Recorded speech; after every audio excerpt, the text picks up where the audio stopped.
Wala ilaha illallah wallahu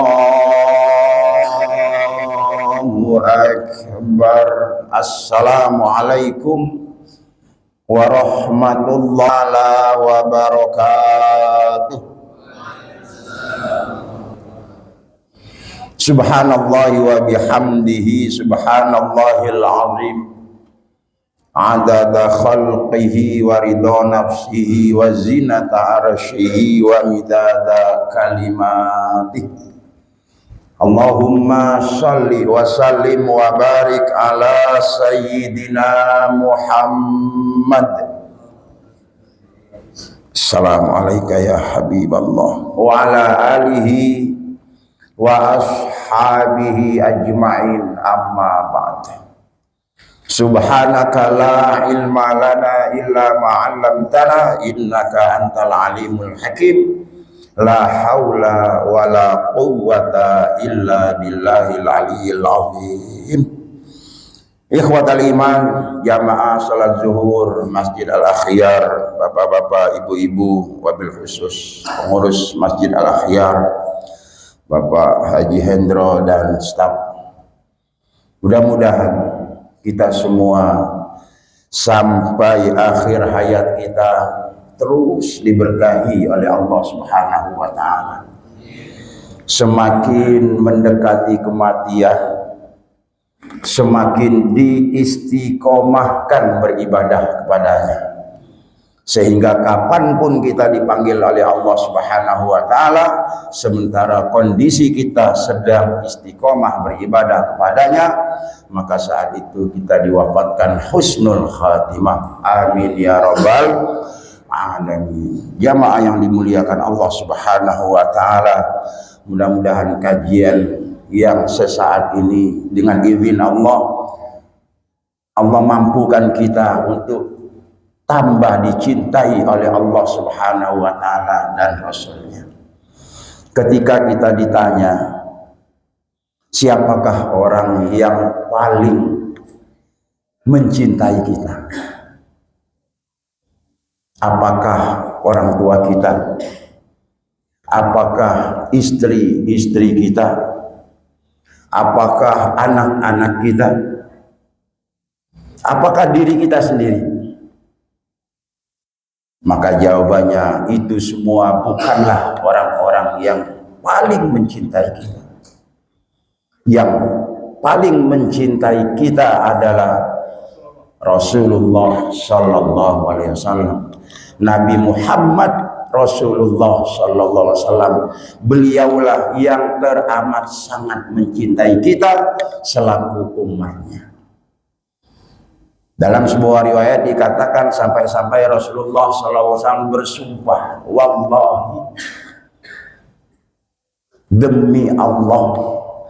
Ulama tafsir sepakat semua pernyataan yang diawali dengan sumpah, berarti pernyataannya itu teramat sangat istimewa, membawa manfaat yang besar dan amat sangat benar kebenarannya.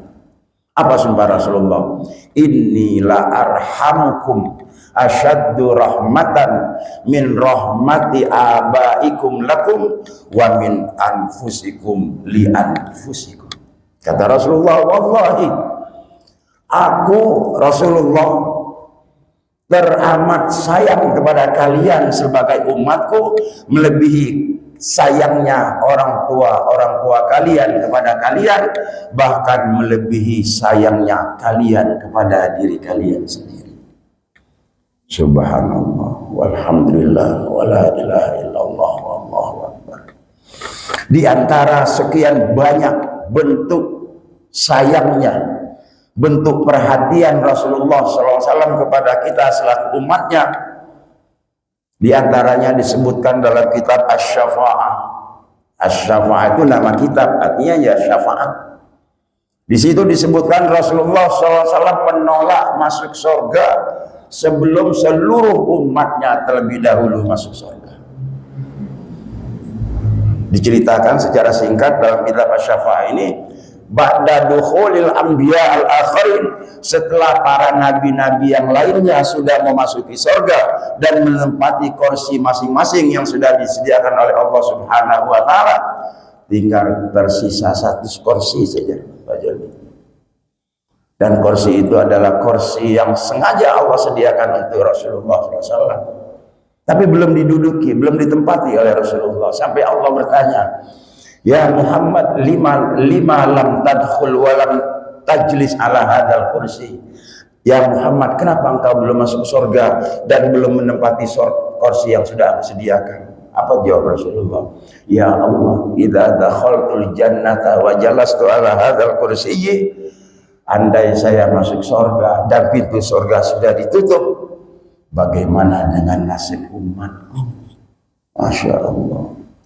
Berbanggalah kita punya Rasulullah seperti Muhammad, punya Nabi Muhammad SAW. Berbangga dan bersyukurlah kita dikaruniai oleh Allah Subhanahu wa taala seorang nabi, satu-satunya nabi di antara banyak nabi Allah yang teramat sangat perhatian pada umatnya. Laqad manna 'alal mu'minina, laqad mannallahu 'alal mu'minina id ba'atsa fihim rasulan min anfusihim. Sungguh Allah telah mengkaruniakan sebuah karunia yang teramat sangat besar bagi orang-orang beriman. Berupa apa? Berupa diutusnya seorang rasul.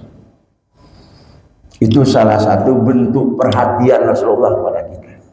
Yang kedua, yang saya sebutkan beberapa saja, di mana Rasulullah SAW setiap saat terus nggak pernah berhenti, di mana Rasulullah SAW tidak pernah berhenti mendoakan kita selaku umatnya di setiap sholatnya. Diceritakan dalam hadis Aisyah radhiyallahu anha riwayat Imam Tirmidzi bahwa satu hari Aisyah radhiyallahu anha ummul mukminin melihat Rasulullah SAW dalam keadaan tenang, senang. Jadi seorang istri yang pintar begitu Pak, kalau minta sesuatu sama suami, lihat dulu kondisi suaminya, kira-kira suaminya lagi suasana nyaman atau tidak.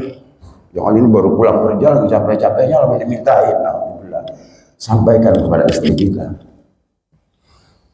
Setelah Aisyah radhiyallahu anha memandang suaminya dalam keadaan tenang, kelihatannya dalam keadaan senang, Aisyah radhiyallahu anha minta kepada Rasulullah, suami yang tercinta, ya Rasulullah, ud'ullaha li. Ya Rasul, tolong doakan aku kepada Allah. Pendek cerita, Rasulullah berdoa kepada Allah, Allahumma ghfir li Aisyata ma taqaddamat wa ma ta'akharat wa ma a'lanat wa ma asarrat. Ya Allah, coba perhatikan apa doa Rasulullah untuk istri tercinta. Apakah Rasulullah minta kepada Allah supaya mengkayakan Aisyah, supaya Allah mengkaruniakan harta berlimpah kepada Aisyah, supaya Allah memberikan wajah yang cantik? Tidak. Rasulullah memohon kepada Allah SWT untuk istri tercinta hal yang prinsipil. Kalau hal ini dikabul oleh Allah, maka semua urusan beres. Apa yang diminta Rasulullah kepada Allah untuk istri tercintanya? Ya Allah, ampunilah segala dosa istriku, baik dosa yang telah lalu maupun dosa yang akan datang, dosa yang tersembunyi maupun dosa terang-terangan. Itu doa yang diminta Rasulullah kepada Allah untuk istrinya. Mendengar doa seperti itu, senangnya bukan main Aisyah. Fadhahikat. Diceritakan dalam hadis ini, Aisyah senyum, hampir mau tertawa seperti itu, sampai merebahkan wajahnya, kepalanya ke paha suaminya Rasulullah, sampai tertidur di paha suaminya. Rasulullah bertanya, ayasurruki du'ai? Bagaimana Aisyah, senang nggak dengan doaku? Ya Rasul, bagaimana saya tidak senang didoakan oleh suami yang seorang Rasul dan yang dimintakan hal yang prinsipil. Apa yang dahsyat di akhir hadis itu, apa kata Rasulullah? Ya Aisyah, duhai istriku Aisyah, inilah doa yang tidak pernah putus aku berdoa kepada Allah Subhanahu wa taala dalam sholatku untuk umatku. Masya Allah. Jadi Pak, kita sudah didoakan oleh Rasulullah SAW agar dosa-dosa kita diampuni oleh Allah di setiap doa Rasulullah. Pertanyaannya sekarang, makanya kita perlu mengaji seperti ini. Doa Rasulullah ini tidak otomatis bisa diterima oleh kita semua. Ada syaratnya. Ya kalau otomatis doa ini diperuntukkan kepada umat Rasulullah, apapun kondisinya, ya nggak perlu ngaji kalau gitu. Nggak usah capek-capek ibadah, kita tahu udah didoakan Rasulullah. Nah inilah perlu kita mengaji penjelasan dari ulama. Bapak Ibu yang dimuliakan Allah Subhanahu wa taala, sebagai muhasabah, kita boleh-boleh saja mengaku cinta kepada Allah dan Rasulnya. Pertanyaannya, apakah Allah Subhanahu wa taala dan Rasulnya mencintai kita? Kita boleh-boleh saja mengaku sebagai hamba Allah, sebagai umat Nabi Muhammad. Saya loh hamba Allah, saya loh umat Nabi Muhammad. Pertanyaannya, apakah Allah Subhanahu wa taala sudah mengakui kita sebagai hambanya? Apakah Rasulullah SAW sudah mengakui kita sebagai umatnya? Ini yang perlu dijawab dalam pengajian sekarang ini. Kata ulama, Allah Subhanahu wa taala sudah menjelaskan secara gamblang kiat cara agar kita dicintai oleh Allah dan Rasulnya, kiat dan cara agar kita menjadi hamba Allah dan umat Rasulullah yang berhak mendapatkan, menerima semua keistimewaan-keistimewaan, keutamaan-keutamaan yang diberikan oleh Allah Subhanahu wa taala khusus untuk umat Nabi Muhammad SAW yang tidak diberikan kepada umat-umat lainnya. Seperti tadi, fasilitasnya apa? Kita didoakan Rasulullah. Pertanyaannya, usaha apa yang harus kita lakukan supaya kita mendapatkan doa Rasulullah SAW itu? Karena satu sisi doa Rasulullah pasti makbul, ya Pak Haji. Tapi doa itu doa itu kita mendapatkannya apa tidak? Nah caranya secara gamblang Allah Subhanahu wa taala sudah menjelaskannya, di antaranya dalam surah Ali Imran 31. A'udzubillahi minasyaitonirrajim. Qul in kuntum tuhibbunallaha fattabi'uni yuhibbukumullah wa yaghfir lakum dzunubakum wallahu ghafurur rahim. Terjemahannya begini, kata Allah, wahai Muhammad, katakanlah kepada orang-orang beriman, katakanlah kepada umatmu, kalau kalian betul-betul mengaku mencintai Allah Subhanahu wa taala, jangan cuma ngomong. Ucapan cinta itu jangan hanya di lisan, harus buktikan dalam perbuatan. Bagaimana cara membuktikannya? Fattabi'uni, ikutilah aku di sini Nabi Muhammad. Ikuti, contoh dan teladani, jalankan dan hidupkan sunnah Nabi Muhammad sallallahu alaihi wasallam. Jadi sini jelas jawabannya. Kalau kita pengen dicintai oleh Allah khususnya dalam ayat ini, maka ikutilah sunnah Rasulullah. Teladani, ikuti, contoh, jalankan, amalkan semua sunnah Rasulullah Sallallahu Alaihi Wasallam. Kalau itu kita lakukan, maka sebab akibat janji Allah jelas. Apa janji Allah? Yuhibbukumullah wa yaghfir lakum dzunubakum. Kalau kalian lakukan ini, kalian istiqomah menghidupkan sunnah Rasulullah, maka kalian akan dicintai oleh Allah Subhanahu wa taala dan Allah akan ampuni segala dosa-dosa kalian. Ulama menjelaskan sunnah Rasulullah itu secara umum terbagi dua. Ada yang sunnah sifatnya ibadah individual, ibadah mahdhah istilahnya. Ibadah yang hubungannya langsung kita dengan Allah, seperti sholat, puasa, haji. Ada juga ibadah sosial, bersedekah, memberi, berbagi. Maka kalau boleh disimpulkan, jangan atau ya, bukan jangan, seseorang belumlah dikatakan hamba Allah, seseorang belumlah dikatakan umat Nabi Muhammad SAW, seseorang belumlah dikatakan sudah mencintai Allah dan Rasulnya sebelum dia istiqomah menghidupkan sunnah Rasulullah. Dan sunnah Rasulullah SAW yang paling utama terkait ibadah individual, yaitu sekali lagi sering saya sampaikan, karena ini sunnah Rasulullah terkait ibadah individual yang paling utama, mendirikan sholat fardu yang 5 waktu di awal waktu, berjamaah di masjid bagi laki-laki dan di awal waktu bagi perempuan.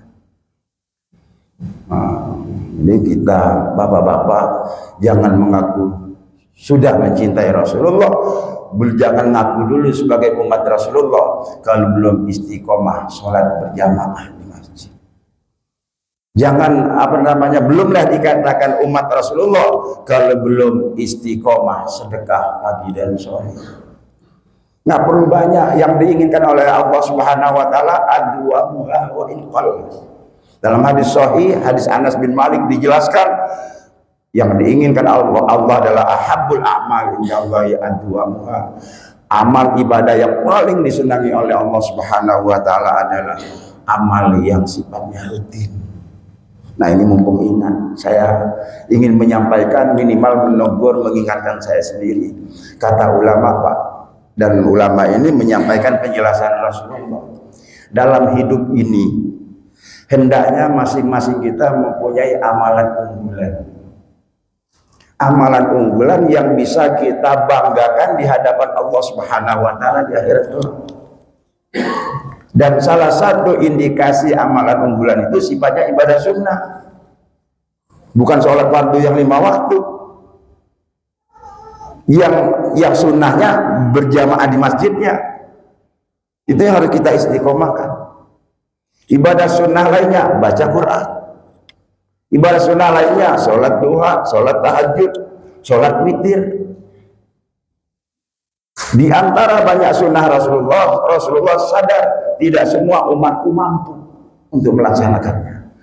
Dan setiap itu orang itu pasti punya kecenderungan untuk mengamalkan, mendawamkan suatu amalan. Jadi indikasi pertama amalan unggulan, satu, sifatnya ibadah-ibadah sunnah. Kalau dikatakan mayoritas ulama mengatakan sholat fardu yang 5 waktu berjamaah di masjid laki-laki itu fardu ain, fardu kifayah, anggap itu sunnah muakkadah. Nah, berarti yang sunnah itu istiqomah ke masjidnya. Sholatnya udah pasti karena wajib baca Quran. Indikasi yang kedua dari amalan unggulan itu mengerjakannya secara kontinu, mudawamah, terus menerus, secara istiqomah dalam bahasa agama. Apa kelebihan dari bahasa, apa keunggulan dari ibadah yang istiqomah? Apa keunggulan dari kita mengistiqomahkan suatu ibadah, Pak? Mungkin pernah saya sampaikan, kalau disampaikan lagi kayak ngasah pisau, Pak, ya, tambah semangat lagi kita istiqomahnya. Kata ulama, kelebihan yang sangat prinsipil dari kita mengistiqomahkan suatu ibadah, saat ulama menjelaskan firman Allah Subhanahu wa taala, illal ladzina amanu wa amilus solihati falahum ajrun ghairu mamnun. Sesungguhnya orang-orang yang sungguh-sungguh beriman, kesungguhannya beriman direalisasikan, dibuktikan dengan istiqomah beribadah, beramal soleh. Innalladzina amanu wa amilus sholihat, sungguh-sungguh beriman dibuktikan dengan istiqomah beribadah, beramal soleh, maka dia akan mendapatkan pahala yang tak terhingga. Apanya yang tak terhingga? 2 hal. Pertama, jumlahnya, kuantitasnya, jumlah pahalanya tak terhingga, hanya Allah yang tahu. Ini yang kedua yang tidak kalah menggembirakan. Maksud tak terhingga di sini kata ulama, masanya yang tak terhingga. Pahalanya akan terus kita dapat sampai kiamat, bukan sampai mati. Jadi ada dua penjelasan situ Pak. Yang pertama hadis. Hadis menjelaskan kalau orang sudah terbiasa istiqomah ke masjid, satu saat dia akan ke masjid, mungkin karena apa uzur syar'i, karena sakit atau dalam perjalanan, maka walaupun dia sholatnya di rumah, dia tetap terhitung sholat berjamaah. Itu hadisnya sahih. Adapun yang menjelaskan bahwa suatu saat dia ada seorang, apabila seseorang mengistiqomahkan suatu ibadah, misalnya sholat berjamaah di masjid, suatu saat dia mati, maka terhitung sejak dia mati sampai kiamat, pahala sholat berjamaahnya terus mengalir. Ini perlunya kita mengistiqomahkan ibadah. Dan yang tidak kalah prinsipil, keberuntungan bagi kita dengan mengistiqomahkan ibadah, seperti dalam mukadimah saya katakan, dengan kita mohon banget kepada Allah agar terus diberi kekuatan untuk istiqomah, agar supaya kapanpun kita dipanggil oleh Allah Subhanahu wa Ta'ala, sementara kita sedang istiqomah beribadah, maka saat itu berarti kita diwafatkan husnul khatimah. Karena kata Rasulullah, indikasi yang paling utama wafat husnul khatimah itu adalah wafat di mana seseorang sedang istiqomah beribadah kepada Allah, sedang rajin-rajinnya ke masjid, sedang rajin-rajinnya baca Quran, sedang rajin-rajinnya sedekah, tempo-tempo dipanggil oleh Allah Subhanahu wa Ta'ala. Itulah yang kita inginkan. Baik, itu baru poin pertama, kiat agar kita dicintai Allah. Sebelum ke pertanyaan satu ada yang lupa, alhamdulillah diingatkan. Itu cara agar kita dicintai Allah. Bagaimana supaya kiat apa supaya kita dicintai oleh Rasulullah? Sebetulnya sama, dalilnya beda. Kalau yang pertama tadi supaya dicintai Allah adalah dalam Al-Quran, sekarang supaya dicintai Rasulullah sama. Cuma dalilnya dalam hadis Anas bin Malik riwayat Imam At-Tirmidzi, apa kata Rasulullah? Man ahya sunnati faqad ahabbani wa man ahabbani dakhalal jannata ma'i.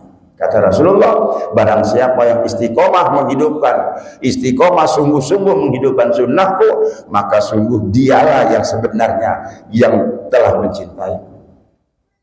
Jadi bukan dalam lisan saja, ucapan dalam lisan, dia buktikan dalam perbuatan dengan menghidupkan sunnah, dialah sesungguhnya yang betul-betul mencintaiku. Dan barang siapa yang mencintaiku, nanti dia bersamaku di surga. Amin ya rabbal alamin. Jadi baik agar dicintai Allah maupun dicintai Rasulullah, caranya sama satu, menghidupkan sunnah Rasulullah. Dengan kita menghidupkan sunnah Rasulullah, berarti kita mentaati Rasulullah. Dan dalam ayat lain dikatakan, dalam surah An-Nisa 80 dikatakan, wa mayyuti'ir rasulah faqad ata Allah. Barang siapa yang mencintai dan mentaati Rasulullah, sungguh dia telah mencintai dan mentaati Allah Subhanahu wa Ta'ala. Baik, sebelumnya mungkin ada pertanyaan.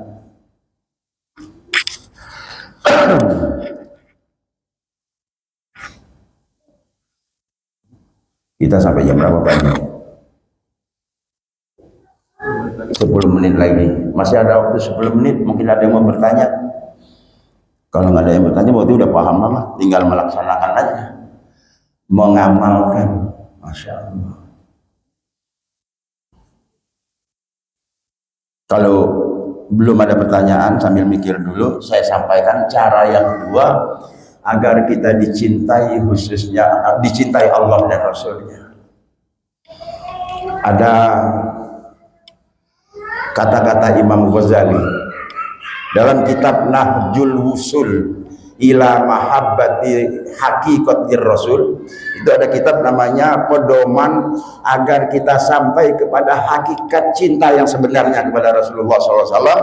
Di kitab itu dikatakan, wa min alamati mahabbatihi sallallahu alaihi wasallam al-iktsar min zikrihi. Di antara banyak indikasi seseorang benar-benar mencintai Rasulullah sallallahu alaihi wasallam, maka dia sering mengingat dan menyebut-nyebutnya. Di antara tanda seseorang mencintai Allah Subhanahu wa Ta'ala, maka dia sering mengingat Allah dan menyebut-nyebutnya. Kata Imam Syafi'i mengatakan, innal muhibba liman yuhibbuhu muti.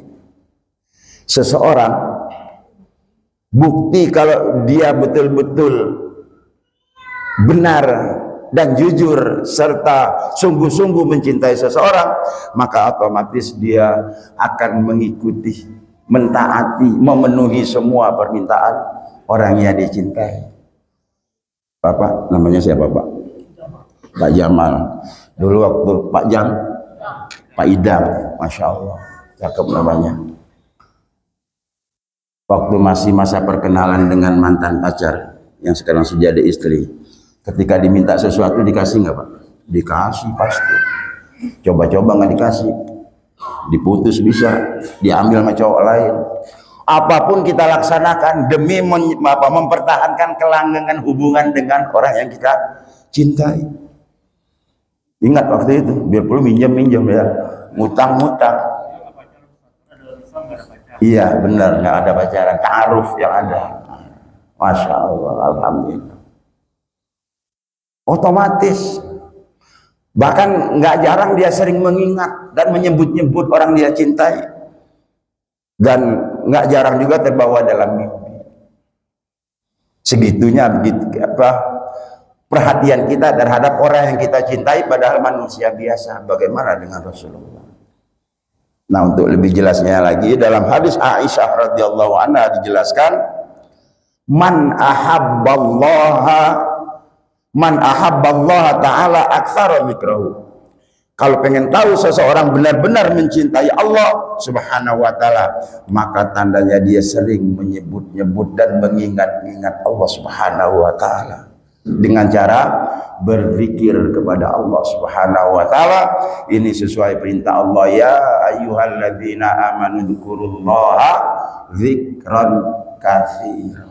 Wahai orang-orang yang beriman, berzikirlah, sebutlah nama Allah terus menerus dengan sebanyak-banyaknya. Mau ribuan, 10 ribuan, jutaan, sebanyak-banyaknya.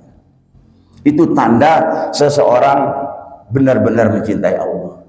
Jadi kiat yang kedua, kiatnya sederhana, cuma berzikir. Jadi orang yang banyak berzikir itu tanda dia betul-betul mencintai Allah. Di samping yang pertama tadi, yang paling prinsipil itu yang pertama tadi, istiqomah menjalankan syariat Allah, itu maksudnya. Istiqomah menghidupkan sunnah Rasulullah. Lanjutan hadisnya, wa thamratuhu ayyadhkurahu Allahu bi rahmatihi wa ghufranihi. Orang yang banyak istiqomah, dawam mengingat Allah dengan berzikir kepadanya, buahnya, hasilnya Allah akan terus mengingat dirinya. Ketika kita menyeleweng, diingatin oleh Allah. Ketika lagi kesusahan, diingat oleh Allah kita. Intan apa?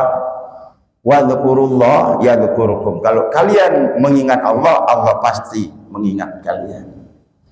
Dan hubungannya dengan cinta kepada Nabi Muhammad, wa man ahabban nabiyya alaihi salam aktsara minas sholati alaihi.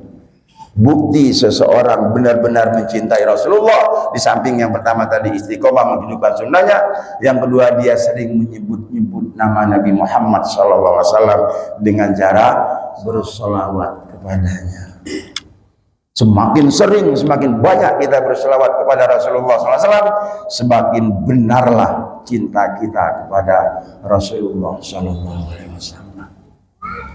Dan perlu diketahui Pak, kata ulama sesuai keterangan Rasulullah, dengan kita berselawat itu otomatis kita sekaligus berzikir kepada Allah. Dengan kata-kata ulama, al-musalli ala Muhammadin sallallahu alaihi wasallam fahuwa dzakir. Pada dasarnya orang yang istiqomah memperbanyak berselawat kepada Rasulullah SAW, sama saja otomatis ketika itu dia sedang berzikir kepada Allah Subhanahu wa taala. Salah satu alasannya apa? Karena semua bacaan lafaz sholawat itu pasti ada kata Allahnya. Coba selawat paling pendek, selawat apa? Selawat Jibril, ada nggak kata Allahnya? Selawat Jibril itu apa yang sering kita ucapkan? Sallallahu ala Muhammad, ada kata Allah. Jadi setiap kita berselawat pasti ada kata Allah. Apapun nama selawatnya pasti ada kata Allah. Apalagi selawat Ibrahimiyah yang panjang. Allah di pertama kali. Allahumma, ya kan, pertama kali. Shalli ala Muhammad. Apalagi apa ayat Al-Quran? Ini saya mau mengetes diri saya sendiri dan kita semua ya. Dengan ngetes gini, kalau belum berarti besok-besok harus rajin. Ayat apa yang diawali dengan kata Allah? Cepat jawabnya. Ayatul Kursi. Allahu la ilaha illa huwal hayyul qayyum. Kata ulama tafsir, semua ulama tafsir sepakat. Kenapa kata Allah taruh di awal? Allah ingin menunjukkan kepada semua makhluknya, khususnya manusia, bahwa hanya Allah lah Tuhan satu-satunya di dunia ini, yang tidak ada yang menyamainya, yang tidak ada Tuhan lain selain Allah. Kata-kata ini sekaligus menjelaskan meniadakan Tuhan lain selain Allah. Al-Hayy, setelah Allahu la ilaha illa huwal Hayyul Qayyum, itu poin yang keduanya, Al-Hayyul Qayyum. Itu dahsyat sekali. Saya kemarin subuh Pak Haji, subuh Ahad kemarin, kajian subuh membahas tafsir surah ayat Al-Kursi. Ayat Kursi itu Pak, satu ayat terdiri dari 10 poin. Kemarin membahas 2 poin saja. Poin pertama Allahu la ilaha illa huwa. Yang kedua, poin kedua Al-Hayyul Qayyum, itu 1 jam lebih. Masya Allah. Saya sampaikan semua penjelasan ulama dalam tafsir Ibnu Katsir khususnya. Kata ulama di antara penjelasannya, kata Al-Hayyul Qayyum itulah, Al-Hayyu artinya Allah itu terus menerus hidup. Ngapain terus menerus hidup? Allah terus menerus menjaga dan mengurus manusia. Bagaimana nggak bangga kita punya Tuhan yang terus mengurus kita? Terus menerus Qayyum, terus berdiri, terus bergerak. Ngapain? Menjaga semua makhluknya, termasuk menjaga kita. Maka kata ulama, salah satu nama dari ayatul Kursi itu apa? Ayat penjagaan, ayat perlindungan. Kalau kita baca ayatul Kursi, insya Allah dimanapun kita akan aman. 2 sifat Allah inilah yang membedakan Allah dengan hal-hal yang lain yang dianggap dituhankan oleh mereka. Hanya Allah satu-satunya Tuhan hidup selama-lamanya. Coba Tuhan agama lain mati semua. Siapa yang pernah ngaku jadi Tuhan, sombong banget ngaku jadi Tuhan? Sekarang tinggal kerangkanya doang. Siapa Pak? Firaun. Oh, masih berkuasa merasa hebat. Ana Rabbi, saya Tuhan. Masya Allah. Mati. Ada juga agama yang sono Tuhannya 3, yang 2 udah mati. Alhamdulillah. Kata mereka mati ya, kata kita naik ke langit. Ya, gitu. Jadi kesimpulannya, ingat dan amalkan agar kita dicintai oleh Allah dan Rasulnya, dan agar kita dianggap sebagai hamba Allah dan umat Nabi Muhammad SAW yang berhak mendapatkan fasilitas keistimewaan yang khusus Allah berikan kepada kita selaku umat Nabi Muhammad SAW. Di antaranya kita adalah umat yang pertama kali masuk surga sebelum umat-umat yang lainnya. Caranya istiqomah menghidupkan sunnah Rasulullah SAW. Nggak usah jauh-jauh, sholat berjamaahnya aja Pak, diistiqomahkan mumpung masih hidup. Yang kedua, perbanyak sholawat. Kalau 2 ini aja kita lakukan, insya Allah kita selamat dunia akhirat, dan kita insya Allah bersama Rasulullah SAW di surganya. Amin ya Rabbal Alamin. Mudah-mudahan kita semua diberi pemahaman oleh Allah Subhanahu Wa Taala, diberi taufik, kemudahan, kenikmatan untuk mengamalkan ilmu yang pernah kita dapat, sehingga kita semua mendapat ridho Allah Subhanahu Wa Taala, dan akhirnya kita nanti bersama di surganya Allah, Jannatul Naim. Amin ya Rabbal Alamin. Kurang lebih mohon maaf, mudah-mudahan bermanfaat. Kita tutup dengan kafaratul majlis. Subhanakallahumma wa bihamdika asyhadu an la ilaha illa anta astaghfiruka wa atubu ilaik. Assalamualaikum warahmatullahi wabarakatuh.